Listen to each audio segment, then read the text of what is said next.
নোয়াখালীর কাদের মির্জা, তার কথায় এত আপনাদের আলোচনা করে লাভ নাই। গ্রামে একটা কথা বলে, পেঁয়াজ রসুনের গোড়া সব একই রকম। তিনি এগুলো আলোচনায় থাকার জন্য, জনগণকে বিভ্রান্ত করার জন্য এই সমস্ত কথা সরকারই বলছে। তিনি হঠাৎ করে একেবারে অলিয়া উলিয়া হয়ে গেলেন। জনগণের ভোটাধিকার প্রতিষ্ঠার জন্য তিনি কথা বলছেন। এই সরকার অধীনে ত্রুটিপূর্ণ নির্বাচন হয়েছে, সেগুলো নিয়ে কথা বলছেন। নোয়াখালীর সাধারণ সম্পাদক আওয়ামী লীগের একরামুল করিম চৌধুরী, হাজী ইরফান সেলিমের শ্বশুর, তার অস্ত্র, ওখানে মাদক সাম্রাজ্য, ফেনী জয়নাল হাজারি, সব মনে হয় যে ফুটিকা খেয়েছেন, সব বলা শুরু করছে। একটা কথা আছে, অতি ভক্তি চোরের লক্ষণ। সত্য কথা বলা আবার সত্য ভালো না। এখানে বলছি যে সরকারের ছুটে যাওয়া ইস্যুতে আমাদেরকে ব্যস্ত থাকলে চলবে না। জনগণের ছুটে যাওয়া ইস্যুতে সরকারকে ব্যস্ত রাখতে হবে, সরকারকে কথা বলতে বাধ্য করতে হবে। সুতরাং জনগণকে ইস্যু ছেড়ে দিতে হবে। আমাদের ইস্যু এই মুহূর্তে একটা দ্রব্যমূল্যের দাম কমাতে হবে অতি দ্রুতই, যেভাবেই হোক। এই যে দ্রব্যমূল্যের দাম বেড়েছে, এগুলো অস্বাভাবিক ভাবে কোন স্বাভাবিক প্রক্রিয়ায় নয়। এই দাম কমিয়ে আনতে হবে।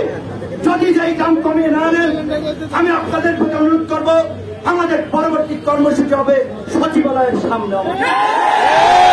আমরা সরকারকে আর বিরোধী বলতে চাই যে আজকের এই কর্মসূচির পরে যদি সয়াবিনের দাম না কমে, যদি চালের দাম না কমে, পরবর্তীতে আমাদের কর্মসূচি হবে সচিবালয়ের সামনে। আজকে আপনারা হয়তো অনেকে বলছেন, বক্তব্য অনেকে ক্ষোভ প্রকাশ করেছেন যে এই দাবি তো শুধু আমাদের একার দাবি নয়, অন্যান্য লোকজন, জনগণ, রাজনৈতিক দল কেন আসেন, কে কি করবে সেগুলো ভেবে দেশ পরিচালনা হয় না। আপনার দায়িত্বটা আপনি সঠিকভাবে পালন করুন। ৭১-এর মুক্তিযুদ্ধের আগে আওয়ামী লীগের মতোই আরো শক্তিশালী অনেকগুলো দল ছিল, কিন্তু শেখ মুজিবুর রহমান সাহেব যখন আপনার স্বাধীনতার সেই ঐতিহাসিক ঘোষণা দিয়েছেন ৭ই মার্চে, তখন কিন্তু সমগ্র জাতি তখন বলেছিল যে আওয়ামী লীগ বলকার যাই হল, এটা আমাদের লক্ষ্য উদ্দেশ্য, সবাই ঐক্যবদ্ধ হয়ে গেছে। বর্তমান সরকার যে দিন বদলের তথাকথিত সনদের নামে যে সমস্ত ভারতাবাদী ইশতেহার দিয়েছিল, তার অধিকাংশই পূরণ হয়নি। সেই ১০ টাকা এখন ৭০ টাকায় খেতে হচ্ছে, ৫ টাকার লবণ এখন ৩২ টাকায় খেতে হচ্ছে।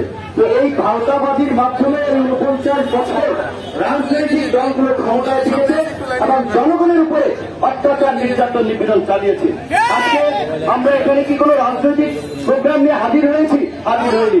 দ্রব্যমূল্যের ঊর্ধ্বগতির প্রতিবাদে একটা প্রোগ্রাম হাজির হয়েছি। এখানে কেন আজকে পুলিশ একেবারে সশস্ত্র অবস্থানে মনে হচ্ছে কেন যে এখানে কোন কি বলবো যে তাণ্ডব চলছে, পুলিশ সেইভাবে প্রস্তুত। তো পুলিশ সদস্যদেরকে আমি একটা বিনয়ের সাথে প্রশ্ন করতে চাই, একজন কনস্টেবল যেই কয়েক হাজার টাকা বেতন পান, বর্তমান বাজারে আপনার পরিবার নিয়ে চলার মতো অবস্থা আপনার আছে কিনা?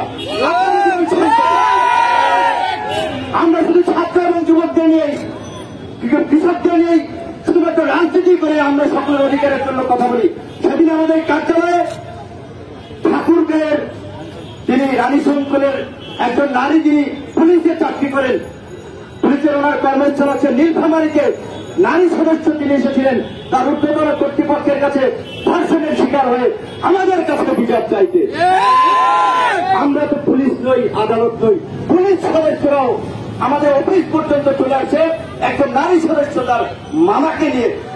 কেন চলে আসছে? তিনি তো পুলিশের লোক, পুলিশের কাছে তিনি আস্থাহীনতা পাচ্ছেন না। তিনি বলছেন আমার তদন্তকে প্রভাবিত করা হচ্ছে, আমার মতামত দেওয়া হচ্ছে না, আমি পুলিশ হেডকোয়ার্টারে অভিযোগ দেব, আমাকে প্রোটোকল মেনটেন করে আমাকে অভিযোগ দিতে বলা হচ্ছে। আমি জানি আমি সেই ঊর্ধ্বতন কর্তৃপক্ষের কাছে বিচার পাবো না, তাদের মধ্যে সেই আস্থাহীনতা রয়েছে।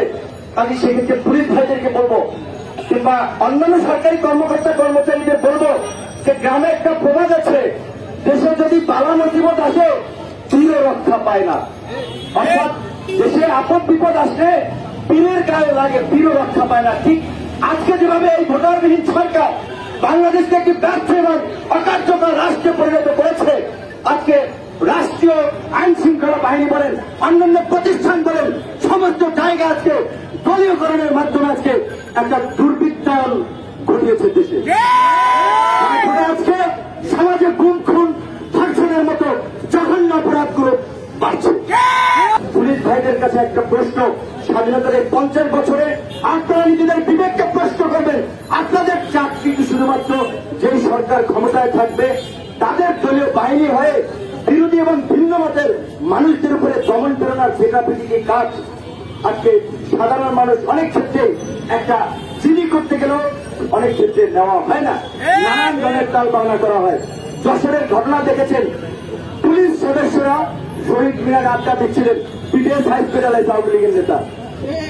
পরে কি করলো, পুলিশ আবার রাতে আওয়ামী লীগের নেতাদেরকে মানে একদম ডলা দিয়েছে, রাতে এমন ডলা দিয়েছে এখন তারা হেলিকপ্টারে করে ঢাকায় আনা লাগতেছে।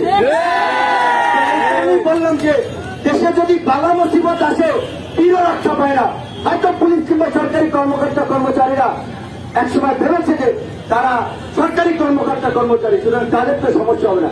এখন আওয়ামী লীগের লোক তো আইন শৃঙ্খলা বাহিনী বলেন, ডিসি বলেন, এসপি বলেন, কাউকেই পরোয়া করছে না। বরিশালে অতিরিক্ত পুলিশ কমিশনারকে আওয়ামী লীগ দর্শক প্রদর্শন করেছিল। আর একটা দেশে যদি গণতন্ত্র না থাকে, সাংবিধানিক প্রতিষ্ঠানগুলোকে যদি শক্তিশালী না করা যায়, তাহলে সেই দেশ অবশ্যই কার্য হতে বাধ্য। যে কারণে আজকে স্বাধীনতার 50 বছরও আমরা হাজারি করছি, আমরা রাজপথে আমরা চিৎকার চেঁচামেচি করছি যে ন্যায় বিচার পাচ্ছি না। আমরা ন্যায় বিচারের দাবিতে হাহাকার করছি। আমরা মানুষের অধিকার আদায়ে সেই পাকিস্তানি আমলেও যেমন রক্ত ঝরিয়েছি, আজকে আমাদেরকে রক্ত ঝরাতে হচ্ছে। পাকিস্তানি হায়নাদের থেকে মুক্ত হয়ে আমরা কোন হায়নাদের শাসন ব্যবস্থার মধ্যে পড়লাম, জনগণের জীবনকে তস্তব করে দিচ্ছে। আজকে আপনারা দেখছেন পেপার, পত্রিকা, টিভিতে টাকা পাচার, খালি পাচারকারীদের বিষয়ে সংবাদ পরিবেশন করা হচ্ছে। শহীদ বিহারটা পিকে হালদার, এই খালি এরই বিভিন্ন মিডিয়ায় দেখানো হচ্ছে। এই পিকে হালদার সম্ভবত 300 কোটি টাকার মতো পাচার করেছিল, অথচ 3000 কোটি, অথচ বড় বড় পাচারকারীরা তারা কিন্তু আলোচনায় আসছে না। আমাদের প্রধানমন্ত্রী বলছেন তার কাছে সকল ডকুমেন্টস আছে, তথ্য আছে, কারা বেগম পাড়ায় বাসাবাড়ি করছেন, টাকা পয়সা কে কোথায় পাচার করছেন। আমরা মাননীয় প্রধানমন্ত্রী তো আমাদের জনগণের প্রতিনিধিত্ব করেন, সুতরাং আমি প্রধানমন্ত্রীকে বলবো দয়া করে সেই তালিকাটা আপনি জনসম্মুখে প্রকাশ করেন। আপনার আইন শৃঙ্খলা বাহিনী যদি ব্যবস্থা না নিতে পারে, আমরা ওরা ঘর বাড়ির ইট বালু খুলে নেওয়া জনগণকে, সেখানে অন্যায় যখন নিয়ম হয়ে যায়, প্রতিরোধ করা তখন কর্তব্য হয়ে যায়। আজকে বাংলাদেশে বঙ্গবন্ধু শেখ মুজিবুর রহমান শেখ পাকিস্তানে বলে বলেছিলেন 22টি পরিবার বাংলাদেশের জনগণের ভাগ্য নিয়ে সিনেমিনি খেলছে, দেশের সম্পদ লুটপাট করছে। স্বাধীন দেশ আজকে আমাদের কাছে যে তথ্য আছে, 253টি পরিবার তারাই বাংলাদেশের জনগণের ভাগ্য নিয়ে এই দেশের টাকা বিদেশে পাচার করছে। 253টি পরিবার, তাদের বিরুদ্ধে কেন সরকার ব্যবস্থা নিতে পারছে না? কারণ শুধু উপরের দিকে ফলালে বুকে পড়বে। সরকারের একটা আপনি দেখছেন একজন নেতাকে ধরে খুব মিডিয়ায় চাউর করেছিল, এই ক্যাসিনো সম্রাট, যুবলীগ নেতা সাইদ, খালেদ মাহমুদ, এই সমস্ত দু একটা চুরোপুরি ধরেছিল। তারপরে আর আইস পেপার পত্রিকায় চলতেছে, ওই যে একবার দোষ দিয়েছে মানে 2-4টা ধরে ওই মেয়েদের লেখালেখি চলতেছে, আলোচনা চলতেছে, আর খবর নেই, আর কাউকে ধরেনি। অথচ এই 253টি পরিবার যারা টাকা পাচার করছে, এরাই কালোবাজারি করছে, এরাই সিন্ডিকেট করছে, এরাই আজকে এই যে পেঁয়াজের কথা বললেন, আমার দেশের ব্যবসায়ী ভাইদের কাছে আমার একটা প্রশ্ন ছিল যে আপনাদের কি ন্যূনতম দেশ প্রেম নাই? আজকে যখন দেশের বাজারে আমাদের নিজস্ব কৃষকরা যখন আজকে পেঁয়াজ বাজারে আনছে, তখন আপনারা কেন ভারতের পেঁয়াজ আপনারা আমদানি করছেন? কার স্বার্থে বাণিজ্য মন্ত্রণালয়ে এই ভরা মৌসুমে আমাদের এই পেঁয়াজ আমদানির অনুমতি দিল?